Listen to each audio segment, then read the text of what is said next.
प्रिय विद्यार्थीगण, आप सभी का यहाँ कोटा बैराज में स्वागत है।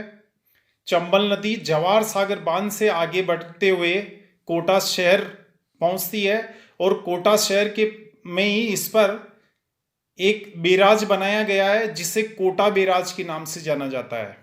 अब ये बैराज क्या होता है? बैराज एक ऐसा जलाशय होता है जिसका पानी नदी के किनारों तक ही सीमित होता है, यानी किनारों से बाहर पानी नहीं निकलता है। जबकि बांध ऐसा जलाशय होता है जिसका पानी किनारों से बाहर निकलकर विस्तृत क्षेत्र में फैल जाता है। यानी क्या हुआ कि जलाशय यानी जो बांध है वह बैराज से काफी बड़ा होता है।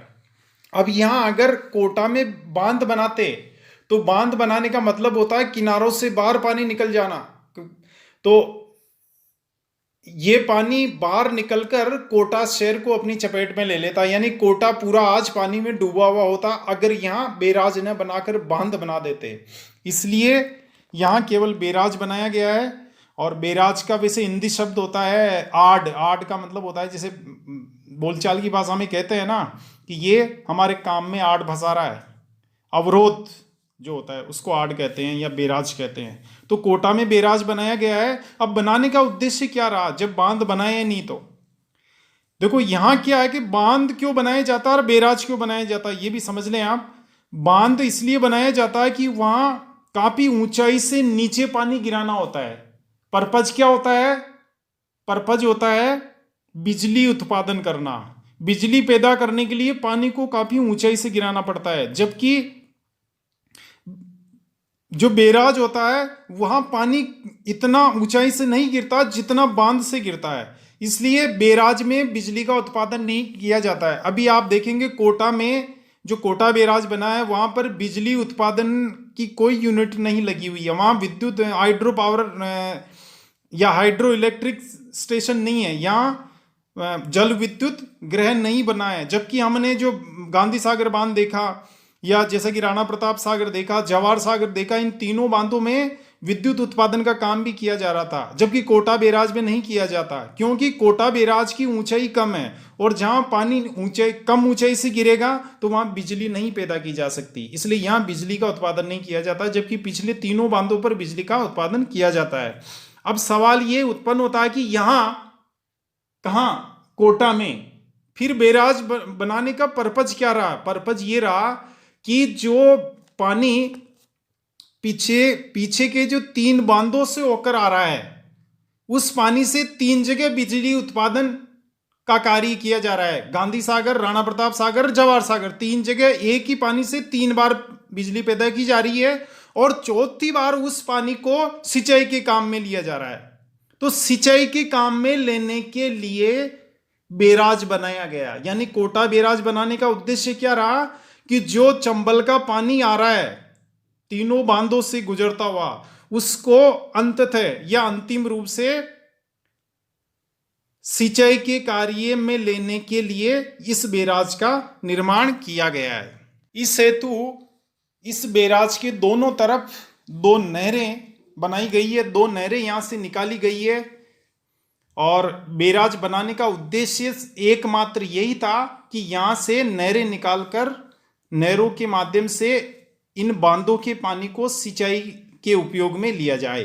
तो इसके लिए यहां से 2 नहरें निकाली गई है। आप इधर पीछे देख रहे हैं कोटा बैराज के पीछे कोटा थर्मल पावर स्टेशन भी है जो अभी आपको दिखाई दिया था। तो मैं ये कह रहा था आपसे कि यहां से 2 नहरें निकाली गई है। नहरें निकालने के उद्देश्य से इस बैराज का निर्माण किया गया है और 2 नहरें हैं, एक बाईं तरफ और एक दाईं तरफ। जो बाईं नहर है उसको लेफ्ट कैनाल कहते हैं और उसका जो फैलाव है वो कोटा और बूंदी जिलों में है। यानी उससे कोटा और बूंदी जिलों में सिंचाई की जाती है। इस नहर की कुल लंबाई 65 किलोमीटर है और ये अंतिम रूप से बूंदी जिले में स्थित मेज नदी में जाकर समाप्त हो जाती है। जबकि जो दाईं नहर है जिसको राइट कैनाल कहते हैं, इसकी कुल लंबाई 372 किलोमीटर है और ये राजस्थान के 12 और कोटा जिलों में प्रवाहित होती हुई आगे मध्य प्रदेश में प्रवेश करती है। मध्य प्रदेश में इसकी कुल लंबाई 248 किलोमीटर है, जबकि राजस्थान में इसकी कुल लंबाई 124 किलोमीटर है। इन दोनों नहरों के माध्यम से राजस्थान की लगभग 4.5 लाख हेक्टेयर कृषि भूमि में सिंचाई की जाती है। ये फिगर आपको एकदम याद रखना है कि जो चंबल नदी की नहरें हैं, चंबल नदी से नहरें सिर्फ यहाँ कोटा बैराज से निकाली गई है। उधर गांधी सागर, राणा प्रताप सागर या आपके जैसे जवाहर सागर बांध से नहरें नहीं निकाली गई है, तो इसे याद रखेंगे। वैसे इस कोटा बैराज का निर्माण 1960 में ही हो गया था और तभी नहरें भी बना दी गई थी।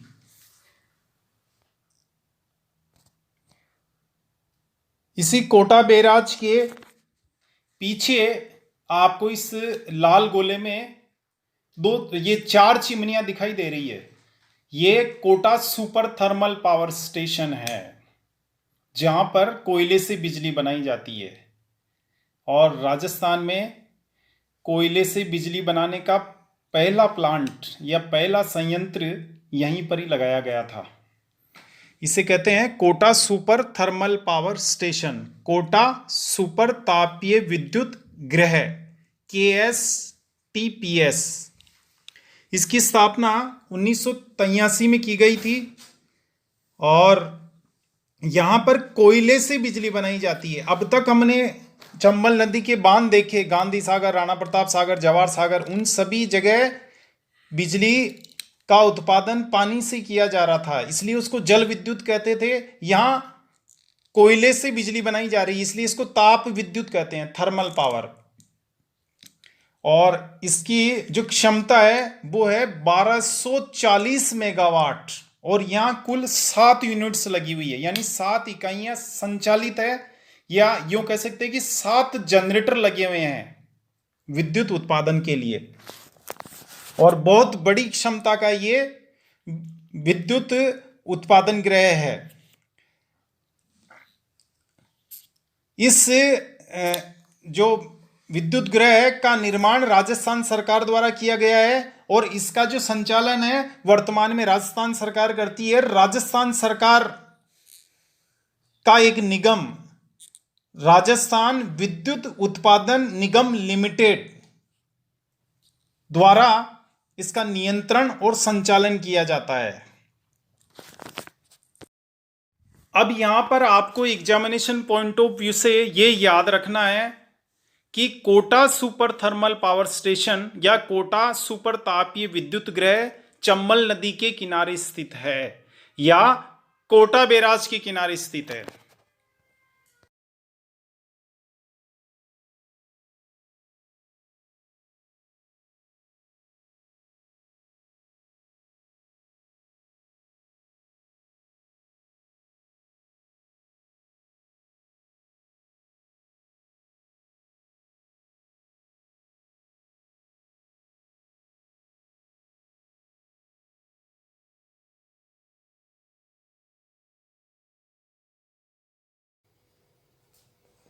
आइए अब आपको मानचित्र में कोटा बैराज बताते हैं। तो ये चली चंबल नदी हैंगिंग ब्रिज से आगे, यहीं पर ही पास में ही है हैंगिंग ब्रिज के, ज्यादा दूर नहीं कोटा से। तो ये बना आपके कोटा बैराज।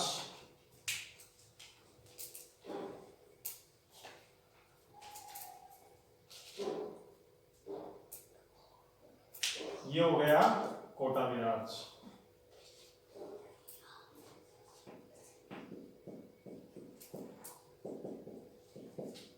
कोटा बैराज के दाईं तरफ किनारे पे, चंबल के किनारे पर ही स्थित है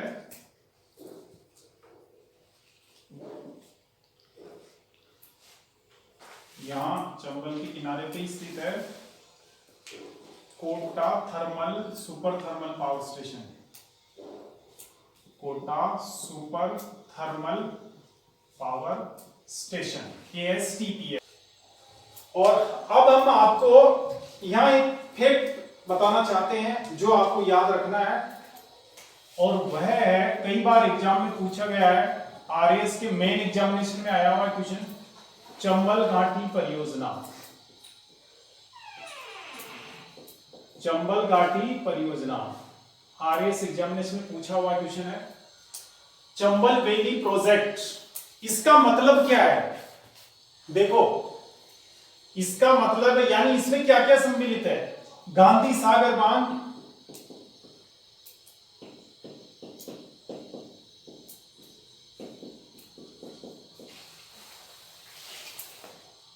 प्लस विद्युत ग्रह। भाई गांधी सागर बांध पर जो जल विद्युत ग्रह बना वो। दूसरा है इसमें सम्मिलित राणा प्रताप सागर,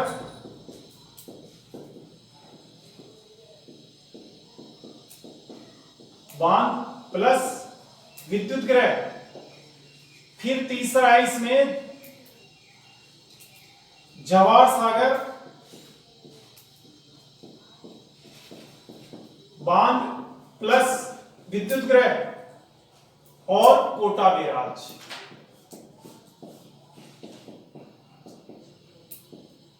इन सभी को सम्मिलित रूप से कहते हैं चंबल घाटी परियोजना, यानी चंबल घाटी। अच्छा, कोटा बैराज प्लस इसमें आप लिख लीजिए दोनों नहरें,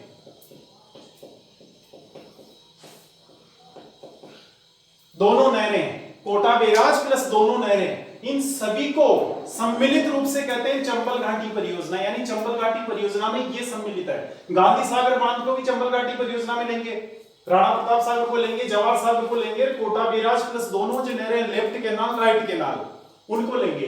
तो फिर छूटा कौन सा? अभी आपने पढ़ा कौन सा? राजस्थान परमाणु बिजली घर, एटॉमिक पावर स्टेशन जो रावतबाड़ा में था, वो इसमें सम्मिलित नहीं है। कोटा थर्मल पावर स्टेशन जो आपने देखा आज वीडियो में, वो भी इसमें सम्मिलित नहीं है, वो अलग प्रोजेक्ट है। क्या समझे? वो प्रोजेक्ट जो है वो अपने आप में अलग है, दोनों अलग अलग है। कोटा जो थर्मल पावर स्टेशन है वो राजस्थान सरकार का है, वो अलग स्थापित किया गया है, उसका इस चंबल नदी से या इस प्रोजेक्ट से कोई मतलब नहीं है। और जो परमाणु बिजली घर है रावतबाड़ा में, वो भारत सरकार की प्रस्तुति है, उसमें राजस्थान सरकार का कोई हस्तक्षेप नहीं है। समझ गए? तो चंबल घाटी परियोजना की बात करें तो अपन ये कहेंगे कि चंबल घाटी परियोजना के अंतर्गत चंबल नदी पर 3 जगह बांध और 1 जगह बैराज बनाया गया है। 3 जगह बांध बनाए गए प्लस तीनों जगह विद्युत ग्रह भी बनाए गए, जल विद्युत ग्रह। यानी राणा प्रताप सागर का केवल जल विद्युत ग्रह जो है वही इस चंबल घाटी परियोजना में आएगा। वो जो परमाणु बिजली घर है, परमाणु विद्युत ग्रह, वो इसमें नहीं आएगा। समझ गए? ऐसे ही कोटा बैराज की नहरें आएंगी और बैराज आएगा, लेकिन किनारे पे जो थर्मल पावर स्टेशन है वो इस परियोजना का अंग नहीं है। तो कोटा चंबल घाटी परियोजना जो है, इसके अंतर्गत क्या किया गया कि 3 बांध बनाए गए, 1 बैराज बनाया गया, 2 नहरें बनाई गई। समझ गए? अब ये परियोजना कब प्रारंभ की गई? 1953 में प्रारंभ। ये परियोजना कब प्रारंभ की गई? 1953 में, जिसके तहत 1954 में पहली बार गांधी सागर बांध का शिलान्यास किया गया। 1953 में ये परियोजना बनाई गई और इसका क्रियान्वयन हुआ 1954 में, जब पंडित नेहरू ने यहां गांधी सागर बांध पर यहां स्थल चंबल नदी पे आ गए और वहां शिलान्यास किया बांध का, तब से प्रारंभ हुई। अब इसको क्या है, इसको समझना, इसके 3 चरण हैं। ये बात हो गई। आगे चलेंगे चरण। चंबल घाटी परियोजना का निर्माण या उसका कब बनाया गया? चंबल घाटी परियोजना को 1953 में ये प्रोजेक्ट बनाया गया, तैयार किया गया और 1954 में इसकी क्रियान्वित की गई, जिसके तहत ये बांध बनाए गए, 1 बैराज बनाए गए, नहरें बनाई गई। अब ये 3 चरण थे इसके। अब प्रथम चरण, इसके अंतर्गत क्या किया गया? देखो, प्रथम चरण में एक तो गांधी सागर बांध, याद रखना आपको, गांधी सागर बांध प्लस विद्युत ग्रह, कौन सा? गांधी सागर बांध वाला। दूसरा इसमें कोटा बैराज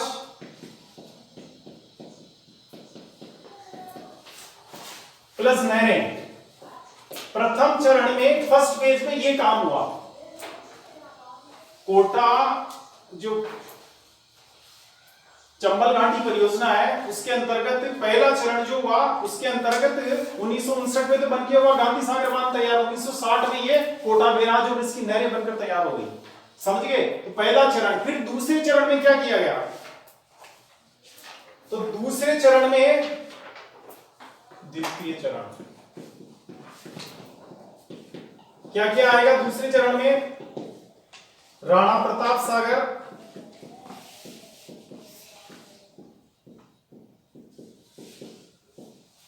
प्लस विद्युत ग्रह।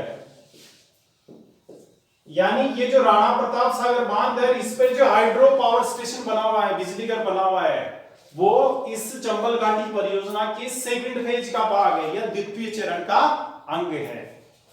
ये याद रखेंगे इसको। यानी प्रथम चरण के अंतर्गत ये काम हुए। सेकंड चरण में क्या काम हुआ? राणा प्रताप सागर प्लस विद्युत गृह बनाया गया। 1970 में ये काम हुआ। वो काम हो गया 1960 में। 1959 में तो गांधी सागर बांध बना और कोटा बैराज बना 1960 में। 70 में बन गया राणा प्रताप सागर और विद्युत गृह। अब तीसरा चरण, तृतीय चरण में क्या हुआ?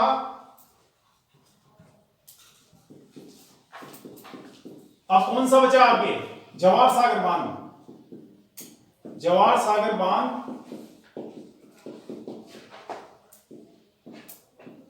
प्लस विद्युत गृह और 1972 में इसका निर्माण किया गया। 1972 में सेकंड चरण पूर्ण हुआ। ये तो बात होगी चरण की।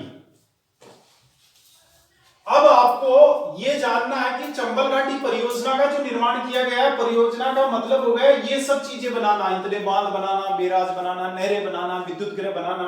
इन सब का पर्पज क्या था, उद्देश्य क्या था, क्यों बनाए गए ये बांध या चंबल घाटी परियोजना क्यों तैयार की गई? तो आपको यहां पर उद्देश्य आने चाहिए। आईएएस में मेन एग्जामिनेशन में क्वेश्चन आया हुआ है उद्देश्य के बारे में। तो यहां पर उद्देश्य पहला बाढ़ नियंत्रण।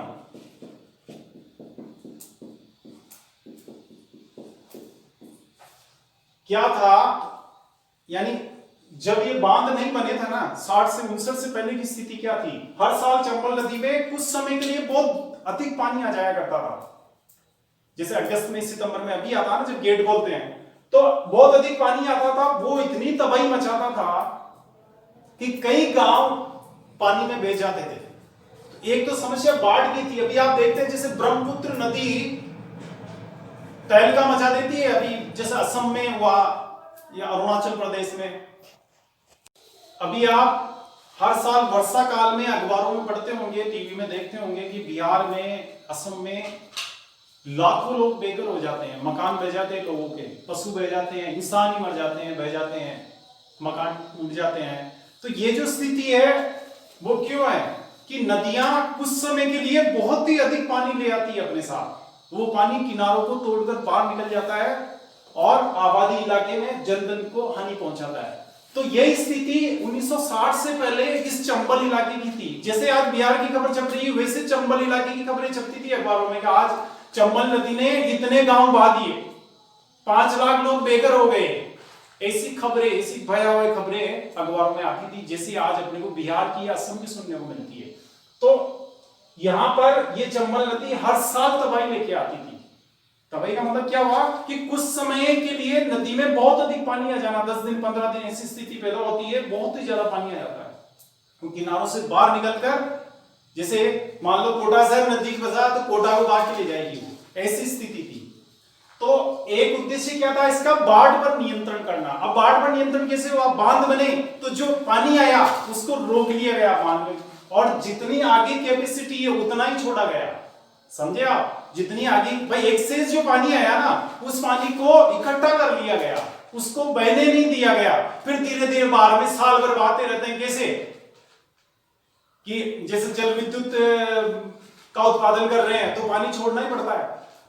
तो अब उस पानी को धीरे धीरे बहा रहे हैं, समझे ना। तो धीरे धीरे नदी में साल भर बहता है। पहले स्थिति क्या थी कि बांध पानी इकट्ठा होता ही नहीं था, वो तो पूरे साल का पानी कुछ दिनों में ही बह जाता था सारा, समझिए आप। तो उसे तबाही बहुत होती थी। यानी मान लो 5 गिलास पानी है, उस 5 गिलास पानी को एक तो अपन 2 सेकंड में बहाएं और एक अपन उसको 20 सेकंड में बहाएं, तो फर्क होता है। 20 सेकंड में जब बहाएंगे तो थोड़ा थोड़ा जाएगा वो, तो उसका फैलाव कम होगा पानी का। अगर आप 2 सेकंड में 5 गिलास पानी को बहाओगे तो काफी इलाके में फैल जाएगा वो। ये स्थिति चंबल की थी। तो इसलिए बाढ़ बनने से क्या हुआ कि बांध बनने से क्या हुआ कि बाढ़ की स्थिति जो बनती थी उससे मुक्ति मिली। दूसरा उद्देश्य था इसमें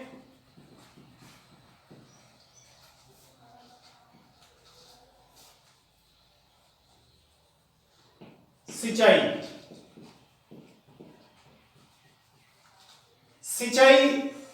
सुविधाओं का विकास करना, है ना। तो एक उद्देश्य क्या हुआ, सिंचाई सुविधा। भाई पानी क्या था, पानी तो बहुत आता चंबल नदी में, लेकिन सितंबर में अगस्त में आता सारा का सारा ही बह के कहां चला जाता है, समुद्र में मिल जाता है। चंबल नदी यमुना नदी में मिलती है, यमुना नदी गंगा में, गंगा फिर बंगाल की खाड़ी में।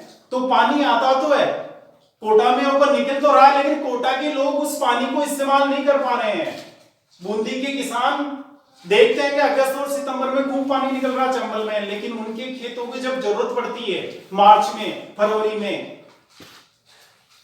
दिसंबर में, तो पानी उपलब्ध नहीं हो पाता। पानी रहता ही नहीं, उनकी फसलें सूख जाती है क्योंकि मानसूनी जलवायु है। और राजस्थान तो इस मामले में वैसे बहुत पिछड़ा हुआ है, वर्षा के मामले में वैसे कम होती बारिश। तो क्या था, पानी अपने सामने बहकर चला गया, लेकिन अपन उसका इस्तेमाल नहीं कर पाते थे। तो सिंचाई सुविधाओं का विकास करने के लिए, सिंचाई का मतलब होता है कृत्रिम तरीके से फसल को पानी देना। एक तो प्राकृतिक तरीका होता है जो वर्षा होती है, उस तरीके से पानी दिया जाता है। एक होता है कृत्रिम तरीका। तो कृत्रिम तरीके से फसलों को पानी देने के लिए या सिंचाई सुविधाओं के विकास के लिए चंबल घाटी परियोजना बनाई गई। यानी जब बांध बने थे, जैसे उस पानी को इकट्ठा कर लिया गया, जो पानी बहता है अगस्त सितंबर में, जो भारी उसमें आयतन में पानी आता है, उसको इकट्ठा कर लिया गया। इकट्ठा करके फिर साल भर उसका उपयोग खेतों में किया गया फसलों को पिलाने के लिए। और कैसे कर रहे हैं आप देख रहे हैं, बेराज से 2 नहरें निकली हुई ना, लेफ्ट कैनाल राइट कैनाल, तो दोनों नहरों से सिंचाई सुविधाओं का विकास हुआ है। और इस पानी का, जो पानी व्यर्थ में बहकर चला जाता था, उसको आज अपन फसलों को पिलाने के लिए, कृषि उत्पादन बढ़ाने के लिए काम में ले रहे हैं। तो एक ये सिंचाई का उद्देश्य इसमें। दूसरा था जल विद्युत का उत्पादन। जल विद्युत का उत्पादन करना। भाई जल विद्युत के आगे आप देख रहे हैं कि जब 1960 से पहले ये पानी निकलता था, तो इसका उपयोग न तो सिंचाई में तो होता ही नहीं था, और बिजली बनाने में नहीं हो रहा था। अब बिजली की आवश्यकता कितनी होती है, आज कोई भी आदमी चाहे गांव का या शहर का बिना बिजली नहीं रह पाएगा।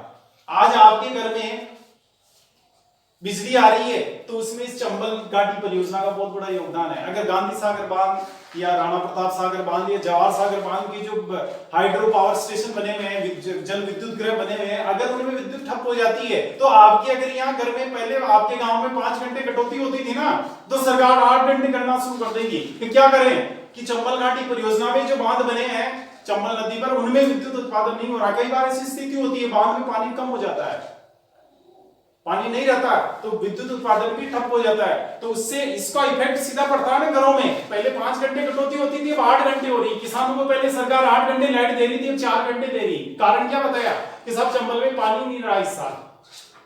तो आपके घर में जो लाइट आ रही है अभी, आप इस मोबाइल में, इस वीडियो को जिस मोबाइल में देखोगे, उस मोबाइल को रिचार्ज करने के लिए लाइट का इस्तेमाल करते हो, और इस लाइट में इस चंबल घाटी परियोजना का भी बड़ा योगदान है। तो एक उद्देश्य क्या था, जल विद्युत का उत्पादन। चौथा उद्देश्य था इसमें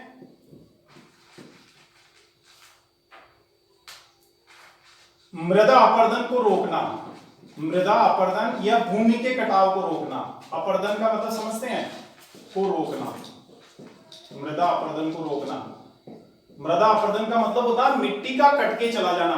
भाई क्या था कि 60 से पहले मैंने क्या कहा आपसे, जो साल भर का पानी था वो 1-2 महीने ही बहकर चला जाता था बाढ़ के रूप में। तो जब बाढ़ के रूप में पानी बहता है, स्पीड होती है पानी की, बहुत तेज गति से बहता है, तो अपने साथ जो भूमि के ऊपर, जमीन की जो ऊपरी परत होती है, जहां उर्वरक मिट्टी होती है, उर्वरा मिट्टी होती है, वो मिट्टी बहकर चली जाती है। कहां पर? नदी में चली जाएगी, नदी से फिर आगे बंगाल की खाड़ी में, समुद्र में चली जाती है। तो वो जो बेशकीमती मिट्टी होती है, जो मृदा होती है, जो कृषि उत्पादन के लिए उपयोगी होती है, वो व्यर्थ में बहकर चली जाती है, उसको अपन काम में नहीं ले पाते। पहले यही स्थिति थी, हर साल बाढ़ खेतों की जो मिट्टी की परत होती थी, ऊपर की मृदा जो होती थी उपजाऊ, वो बहाकर ले जाता था। तो एक तो उसको रोकने में मदद मिली, मृदा अपरदन को रोका गया, भूमि के कटाव को रोका गया।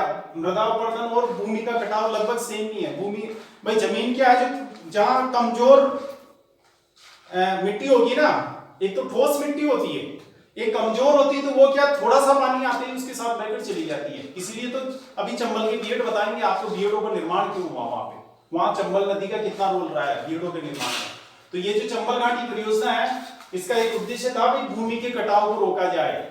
बीएडओ में जो खाइयां बनी हुई है, जो अवनालिका अपरदन कहते हैं उसको, अवनालिका अपरदन के अंतर्गत क्या होती है, खाइयां बन जाती नदी के दोनों तरफ, ऐसे पानी तेज गति से आता है ना नदी का, जब नदी में तेज गति से पानी आता है, दोनों साइड में वो बिखर जाता है पानी। और जब पानी कमी आती है, क्या हुआ, बीएडओ का निर्माण कैसे हुआ, ये चंबल नदी जा रही है, दोनों साइड में क्या, वर्षा काल में पानी ऐसे फैल गया। अब फैलने से क्या हुआ कि भाई फैला हुआ तो रहेगा नहीं साल भर, जो ही बारिश का सीजन गया, पानी की आवक कम हो गई नदी में, इधर से पानी आ रहा कम हो गई, होते क्या, ये जो बाहर निकला था पानी, ये वापस अंदर आया तो अपनी साथ ये क्या, आगे बहुत कमजोर भूमि थी, है ना, ये बहकर इस चंबल नदी में आ गई, जिनसे बीएडओ का निर्माण हुआ। ये इससे यही है, धौलपुर में जाएंगे आप, करौली में, सवाई माधोपुर में, इस तरह की चंबल नदी में बीएड बने हैं, बीएड कहते हैं इनको, ये बीएड भूमि कहलाती है। अवनालिका अपरदन कहते हैं, ये नालियां बन गई, देखो ऐसे, यानी पानी गया नाली से, वापस मिट्टी बहा के आ गई, दोनों साइड में गया ना पानी, तो मिट्टी बहकर आ गई और इसमें मिल गई, फिर इसके साथ बहकर समुद्र में चली गई। तो इससे भी रोकना एक उद्देश्य था। आगे चलेंगे,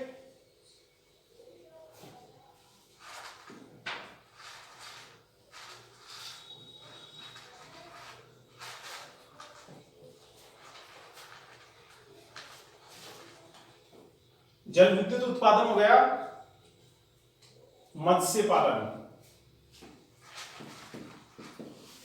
एक था मत्स्य पालन, ये भी उद्देश्य था भाई, मछली पालन। अब आज जो तीनों बांध है और एक जो बैराज है, इनमें चारों में मछली पालन का काम किया जाता है। मत्स्य पालन भी एक बहुत बड़ी कृषि क्रिया है और काफी लोगों को भारत में इसका रोजगार मिला हुआ है इस काम में। इसके अलावा भोजन भी उपलब्ध होता है लोगों को।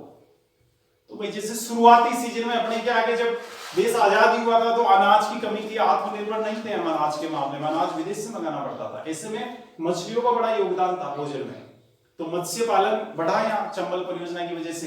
तो इससे देश में अनाज की जो कमी थी उसकी कुछ मात्रा में पूर्ति हुई, तो ये भी इसका योगदान रहा। मत्स्य पालन में एक उद्देश्य रहा कि भाई इससे मछली पालन करेंगे, बांधों में पानी भरेगा।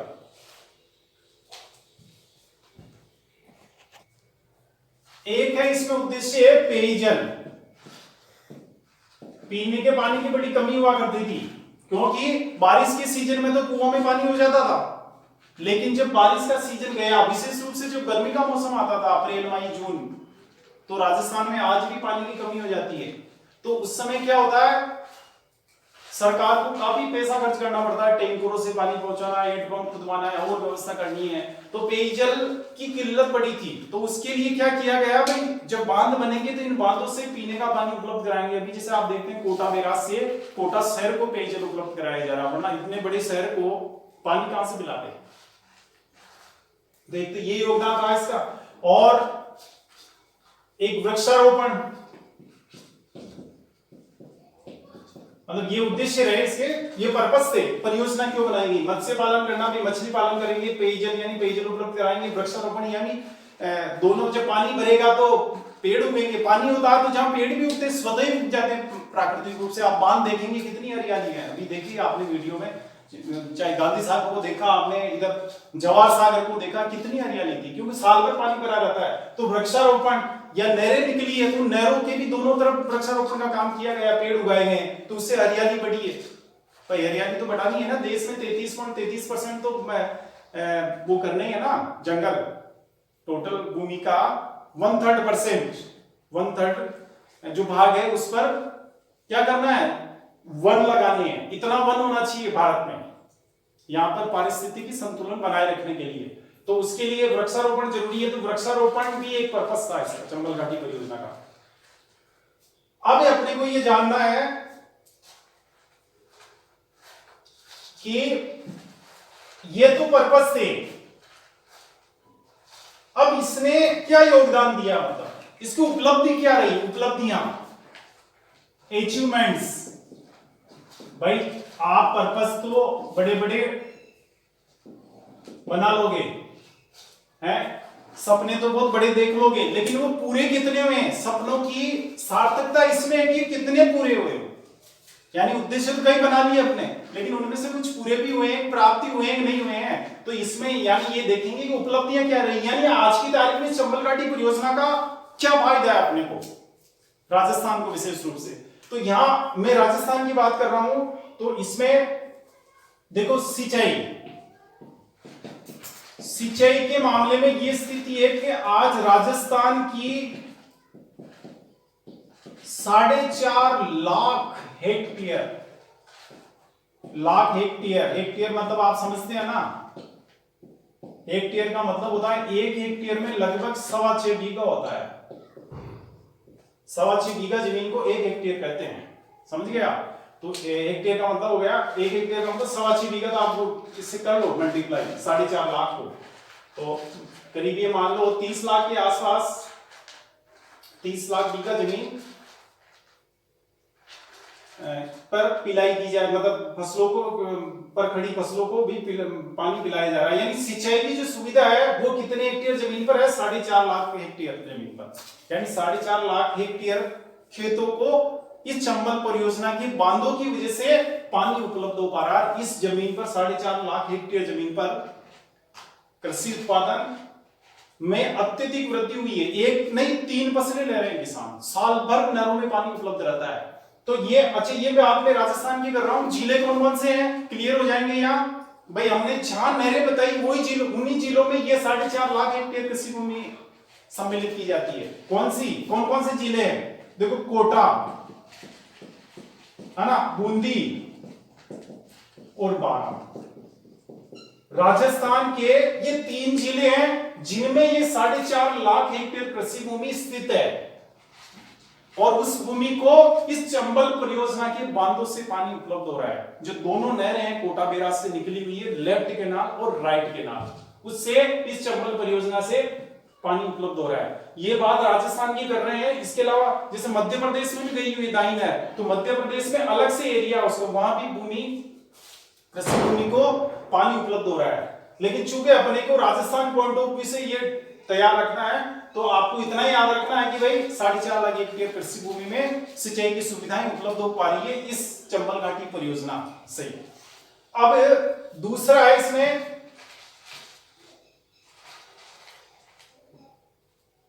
जल विद्युत, एक पर्पज ये भी था ना, जल विद्युत का उत्पादन करना।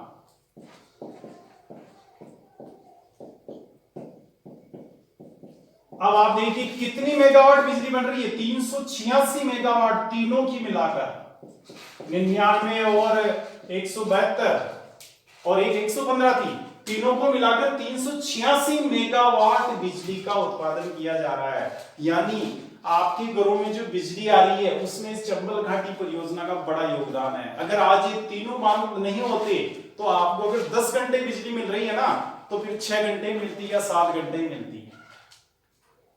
वो 10 घंटे 3 घंटे जो एक्स्ट्रा मिल रही है वो किसका योगदान है, चंबल घाटी परियोजना का। तो ये इसकी मुख्य उपलब्धियां रही है, मेन उपलब्धियां जो है। बाकी अन्य उपलब्धियों में क्या, बाढ़ पर कंट्रोल हो ही गया। अब कहां बाढ़ आती, सुना कि कोटा में बाढ़ आ गई, या कोई बह गया, कोई मकान बह गए, है, या जैसे कोई मृदा अपरदन हो रहा है, भूमि का कटाव हो रहा है, अब कहाँ हो रहा है, बीएड थोड़ी बन रहे, उस जमाने में बन गए जो बीएड बन रहे थे, अभी नए बीएडों का निर्माण नहीं हो रहा। आज आप जो धौलपुर, सवाई माधोपुर, करौली, वहां बीएड को जेसीबी से प्लेन करा के खेती की जा रही है, क्योंकि अब चंबल नदी वैसा अपना रौद्र रूप नहीं दिखा सकती जो पहले दिखाती थी आजादी से पहले, क्योंकि अब तो उस पे लगाम कस दी है इंसान ने, समझ गए।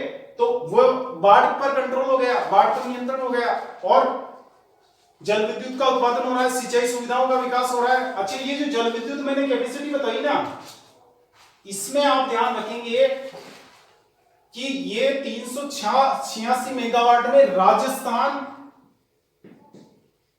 प्लस मध्य प्रदेश का आधा आधा हिस्सा है, यानी इस 386 मेगावाट का आधा भाग मध्य प्रदेश को,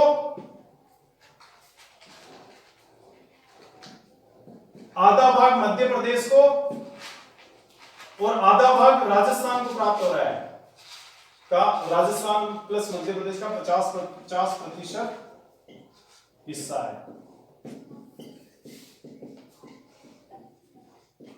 यानी वो जो 4.5 लाख हेक्टेयर कृषि भूमि मैंने बताई, वो तो पूरी की पूरी राजस्थान में स्थित है, जो मैंने 3 जिले बताए। लेकिन ये जो 386 मेगावाट बिजली का उत्पादन हो रहा है, इसमें आधी राजस्थान को मिल रही है और आधी मध्य प्रदेश को मिल रही है। उसका रीजन क्या है आप समझ लो, यहां इसका ये शॉर्ट ले लो।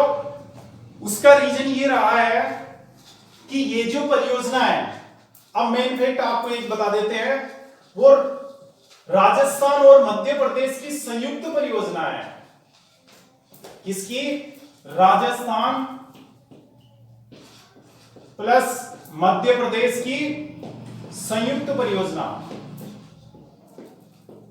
संयुक्त परियोजना का मतलब क्या हुआ कि इसमें जो पैसा लगा है, इस परियोजना में जो पैसा लगा हुआ है, वो आधा राजस्थान सरकार ने लगाया और आधा मध्य प्रदेश सरकार ने लगाया। इसलिए इसकी जो नहरें हैं, जो चंबल की जो नहरें हैं, यानी जो कोटा बैराज से लेफ्ट और राइट केनाल निकली हुई, तो लेफ्ट केनाल का पानी तो सारा का सारा राजस्थान को मिल रहा है और राइट केनाल का पानी ज्यादातर मध्य प्रदेश को मिलता है।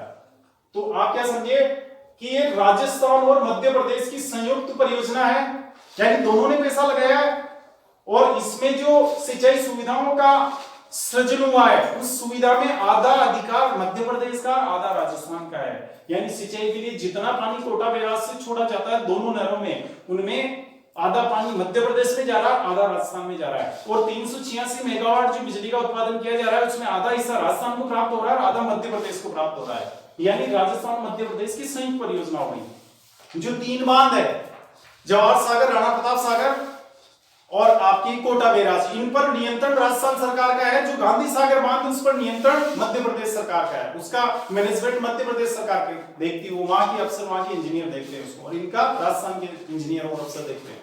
समझ गए आप? तो ये चंबल घाटी परियोजना है और इसमें ये ध्यान रखिए भाई, चंबल घाटी परियोजना में केवल ये 3 बांध और एक बैराज और नहरें सम्मिलित है, और इनपे जो जल विद्युत गृह बने हुए वो सम्मिलित है। राणा प्रताप सागर पे, राणा रावतभाटा में जो परमाणु बिजली परियोजना है, या जैसे यहाँ कोटा थर्मल पावर स्टेशन है, उनका संबंध चंबल घाटी परियोजना से नहीं है।